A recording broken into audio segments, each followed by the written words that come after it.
Hey everybody out there, you're tuned in to 91.8 The Fan. I have my very special guest with me, and we've already been kind of ranting about the girl versus man sort of deal in our live chat already, so this will be fun. Would you like to introduce yourself for everybody out there who might not know who you are? Sure.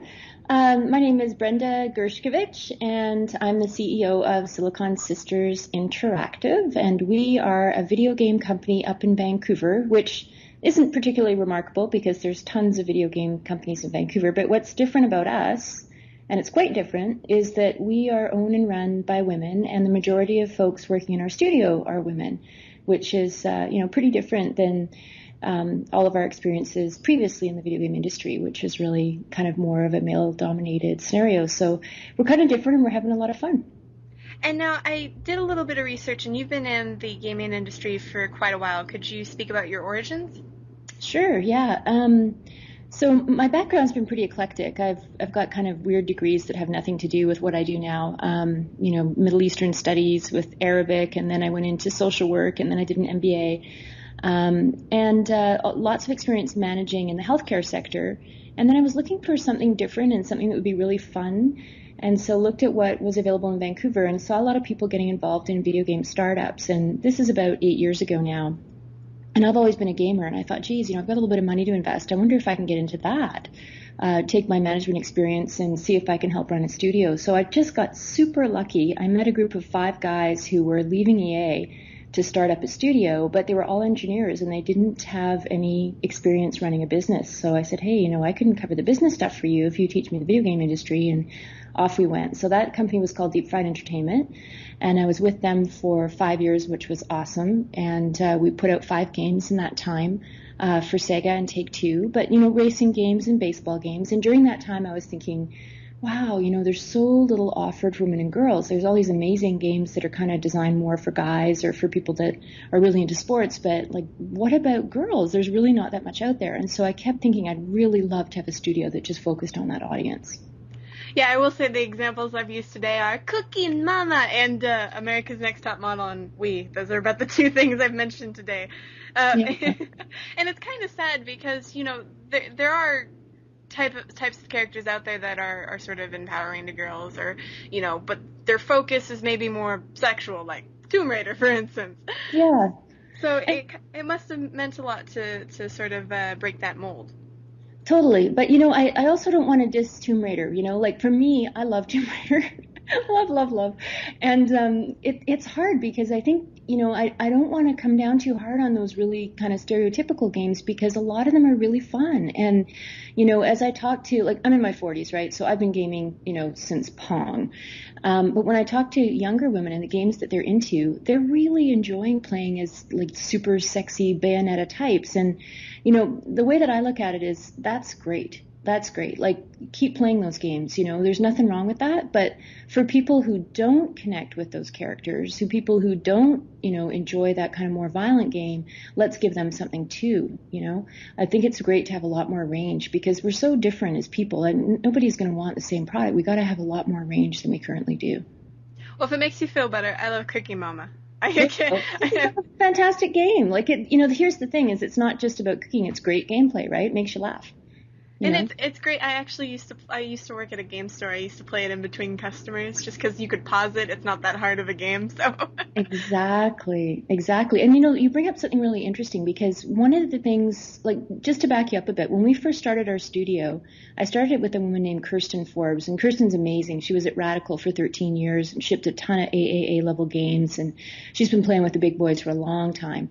And when we first got started, one of the things we wanted to do was, a lot of times video games are built iteratively. And what I mean by that is, Red Dead Redemption will try something new and they'll bring in a type of gameplay that we've never seen before. And then the next game that someone makes, AAA level game, they're going to bring in that as well. And so a lot of the games build on each other. And that's great because you end up with really high quality games with amazing mechanics. But For us, what we wanted to do is we wanted to start differently than that. We didn't want to just build on top of what was already out there. We wanted to figure out what kind of mechanics connect with girls and women differently than what's already been done, like not just building on that. And one of the things that we really, explored was how much time women spend with games. Women and girls don't game the same as guys at all. Like we don't sit down and do a 2-hour session. That's just not, it's very unlikely that we're going to do that, right? Because we've got 25 other things on the go. And gaming isn't our number one forte. We're balancing all kinds of different entertainment interests. So what you say about Cooking Mama being able to put down and do something else, that's super important if you want games to connect with women and girls. That explains so much when I can't focus on a game for more than 5 minutes and I turn back to my computer. I didn't even notice that. Totally. I'm terrible. And girls do that all the time, which is, you look now, like, why is it that women and girls are getting into games so heavily right now, like this point in our history?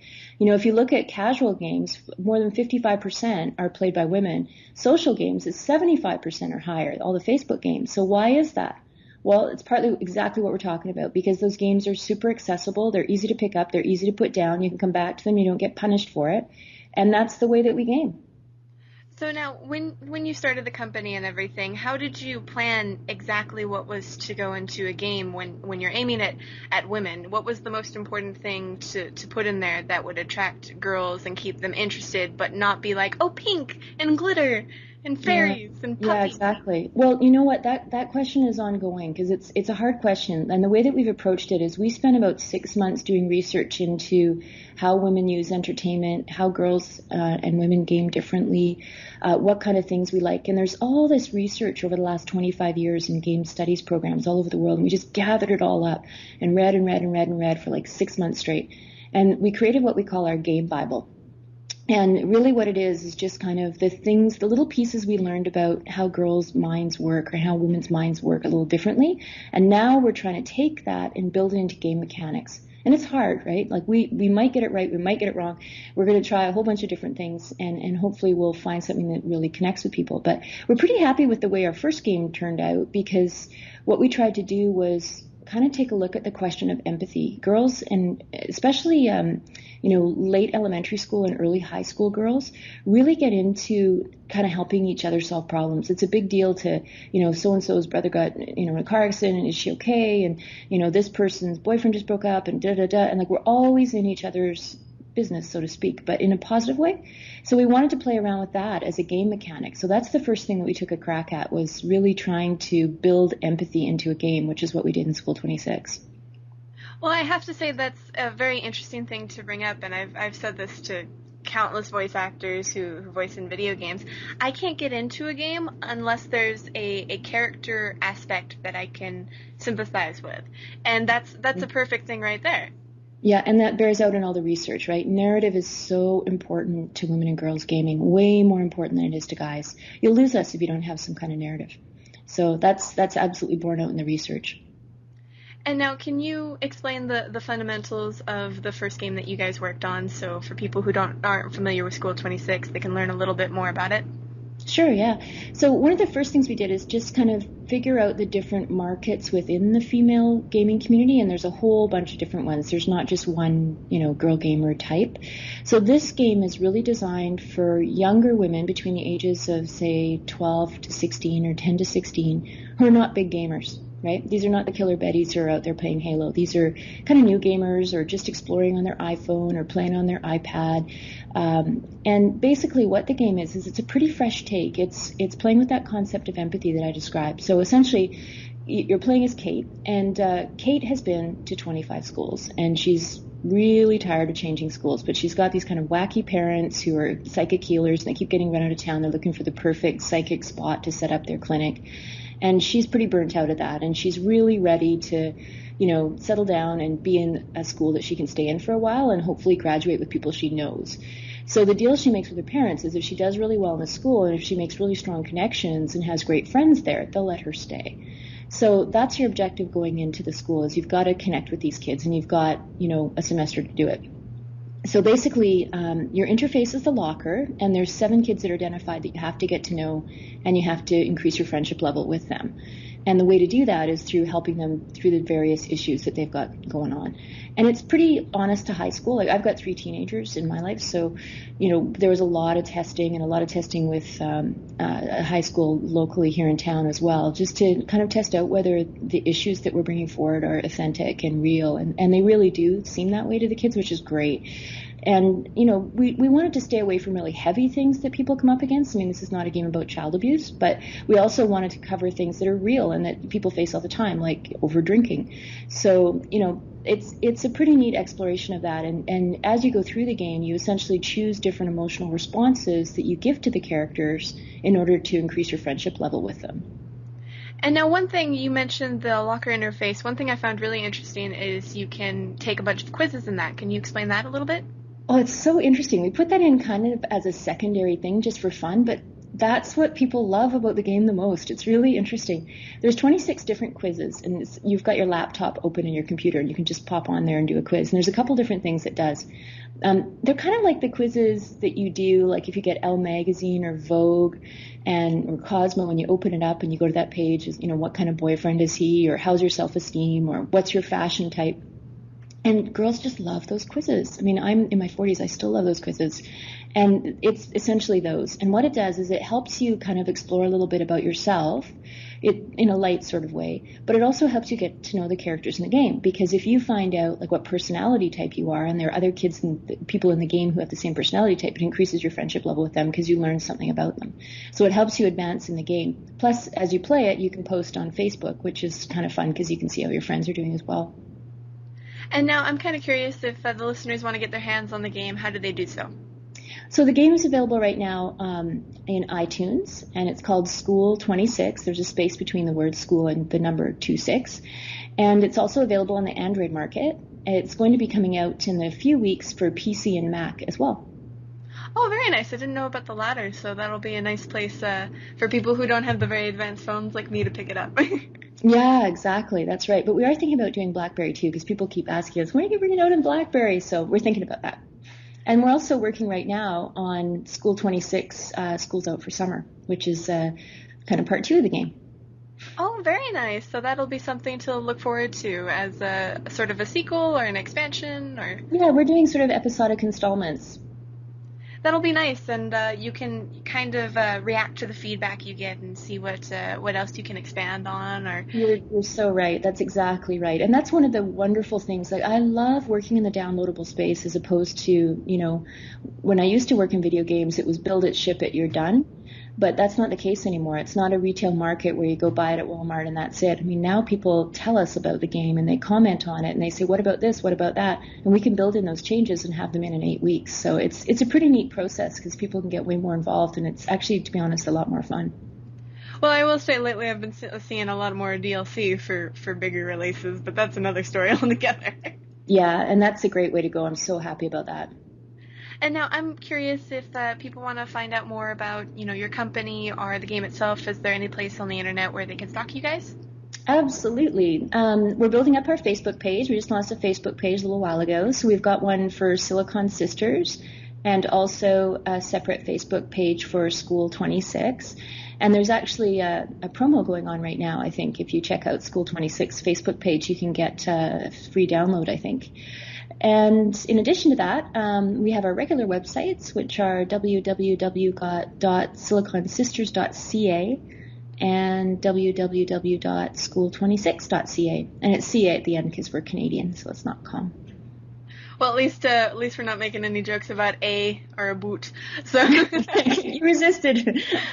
Well, we have a Canadian staff member. We make fun of him all the time, so I get it out of my system. It's a little hard to resist, though, and I think I made it through the whole interview without saying A. Ah, there you go. Yeah, not bad.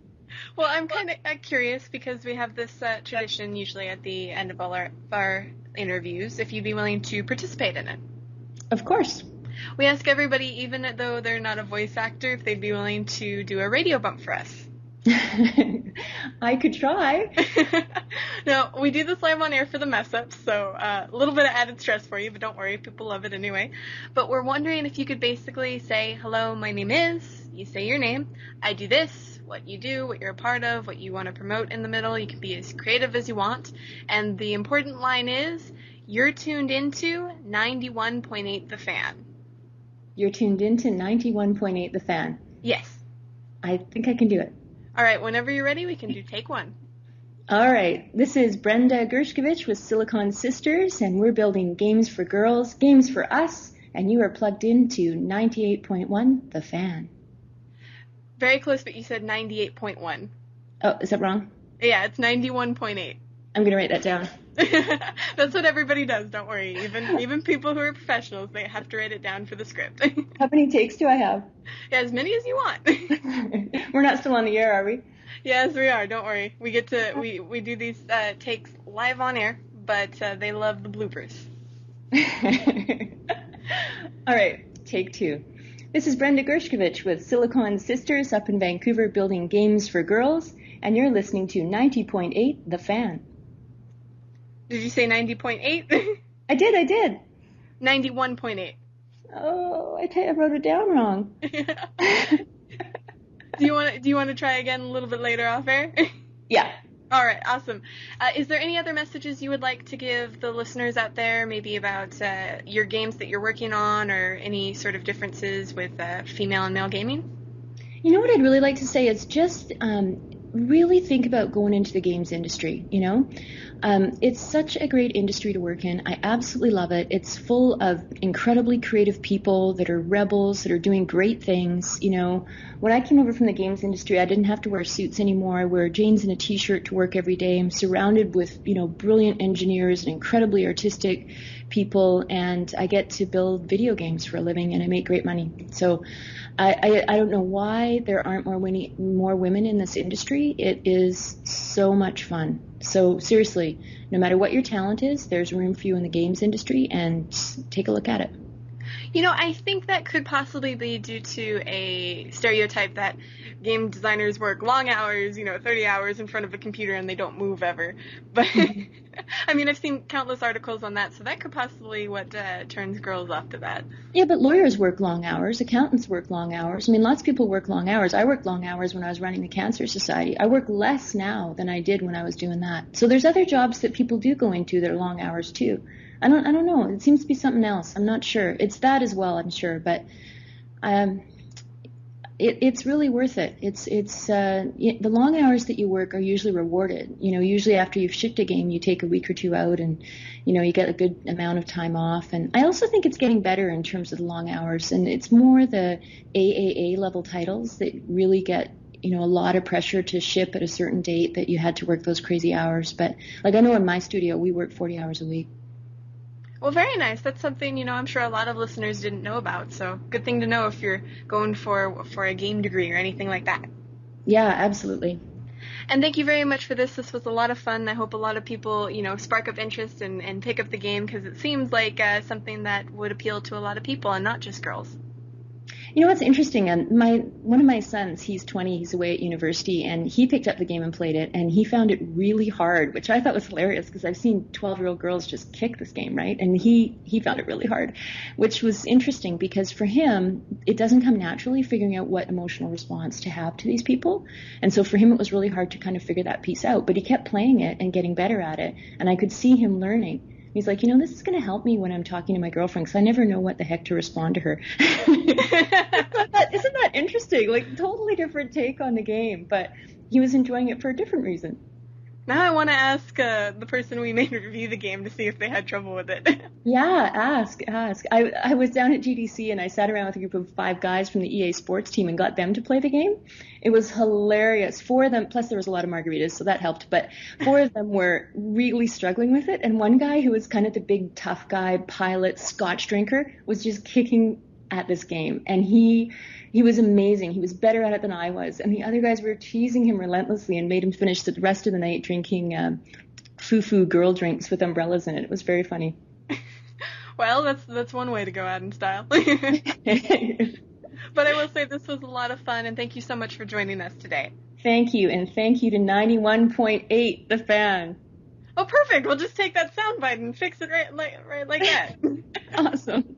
But for anybody out there who missed any of this interview, don't fret. It'll be up on the website within the next few days. So keep it tuned to 91.8 The Fan, everything you want and nothing you don't.